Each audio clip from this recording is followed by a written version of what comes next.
अस्सलाम वालेकुम। वालेकुम सलाम। अदा अदा क्या हाल है? ठीक है, फिट है, तबीयत है ठीक है। अल्लाह तेरो खैर अदा ये थोड़ा जा अपना तारुफ करवे से क्या ना है तेरा ते क्या कबीला है कौम है? ये जरवार थी ना मैं अच्छा ना पैसे मैसे ना मैं इतना रखो दिवाला है मेरे ना। अच्छा दिवाला है। हाँ अच्छा मैं कोई ये दसा हुन तू इथा किया कारोबार करे नी? साला मैं काठी लुकड़ दा करना राड़ दा ही करना। अच्छा राड़वाई दा क्या सूरत हाल है? हाँ खाद सटियम बीज सटियमी। अच्छा राड़ डाढ़ा दौरी है दा सोम थी में ते मथे ते अंदे।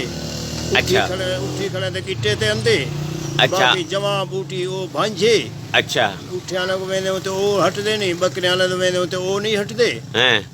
बाकी राठ जेड़ा जिमीदार पीटे ने गन अच्छा ਉਹਦੇ ਅੱਗੇ ਰੋਂਦੇ ਖੜੇ ਹਨ। हैं ਅੱਲਾ ਅੱਲਾ ਖੈਰ ਸਲਾਹ ਇਹ ਰਾਠ ਦਾ ਹਾਲ ਹੀ। अच्छा ਬਾਕੀ ਹੁਣ ਉਹੀ ਦਾ ਪਤਾ ਕੋਈ ਨਹੀਂ ਰੱਤੀ ਦਾ ਉਹ ਕੀ ਹਾਲ ਕਰਨੀ ਹੈ। अच्छा रत्ती है जा आमणे ਉਹ ਅਜਾ ਆਮਣੇ ਉਹੀ ਆਮਣੇ हां भला मी बारिश मी बार ਉਹ ਦਾ ਵੀ ਭਾਲਾ ਹੈ। अच्छा ਪੀਟਰ ਚਲਾਏ ਥੇ तो वो खन्या पे अच्छा वो खनीज पे ਉਹ ਖਨੀਜ पे ਉਤਾ ਪੈਸੇ ਲੱਗਦੇ ਨੇ ਉਹਦੇ ਨੇੜੇ ਨਹੀਂ ਸੇਵੇ ਨੇ। हैं ਬਾਕੀ ਅੱਲਾ ਦਾ ਭਾਲਾ ਮੀ ਉਸੇ ਤੇ ਰਾਠ ਥੀ ਤੇ ਟੁਕਰ ਖਾਉਸੂ अच्छा ਨਾ ਤੇ ਪਿਛੇ ਯੋ ਕੁਰੇ ਹੈ। अच्छा वो कणक दी गाल लथे पिया हमें तय के सोम थी वीजे ते मथे ते अंदे। हाँ कणक दा दौरी है कणक सोमती में ते सिरो मथे ते अंदे।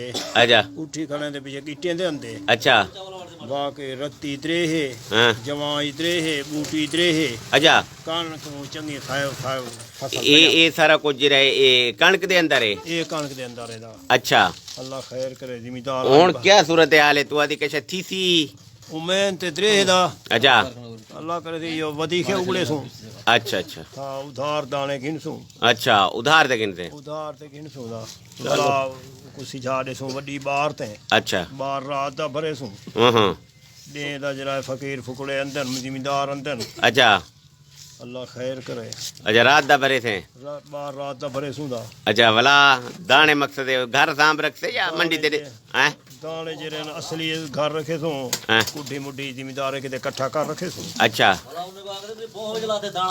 दाना सारा भोज उड़ा गए। अच्छा अच्छा अच्छा अच्छा हां 6 चोठा बार थईए हैं 13 चोठा कुड्डी थईए। हैं बाकी हुन ओ जिमीदारा ते मैं जमीन विचे ना। अच्छा उतरो विकाऊ किती पे? उसरो विकाऊ कीती अल्लाह अकबर 30 साल नु कोई आम ते लंदी पिए। अच्छा 6 चोठा बार ते 13 चोठा कुड्डी। अच्छा कुड्डी मुदेरे दा है बार जिमीदार दा है। चलो अल्लाह रहमत करे सही। हां खर्चा नहीं देना। ठीक है ते पीर बा खां बिया कोई हुक्म फरमान द्वारा। अल्लाह खैर करे। ओके अल्लाह हाफिज़।